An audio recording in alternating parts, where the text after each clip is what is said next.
ስለዚህ ልሽ እንደሆነ ዶክተር አብይ ወደ ስልጣን ሲመጡ የመጀመሪያው ስንትን ሳናጣራ እናስርም ነበር ያሉት። ሳናጣራ ማስረጃ ሳንሰበስብ ንክቻ እናደርግም ነበር። ትንሽ ሰዓት ተተገበረች እኮ ያች። ጥሩ ሄደ እኮ እኛም ደስ አለን።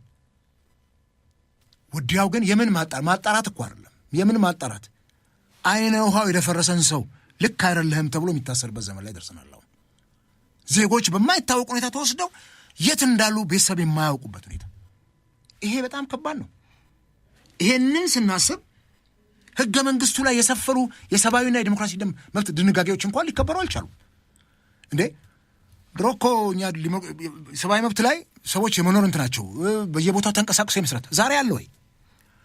ዛሬ እኮ በዚህ ለውጥ በ7 ዓመት ውስጥ አንተ የዚህ ክልል ሰው አይደለህም ወይም አንተ የዚህ ክልል ብሔር አባል አይደለህም ለቀ መውጣት አለብህ ተብሎ በመቶ ሺዎች እኮ በአገር ውስጥ መፈናቀል አገር ጥለው ወጥተዋል።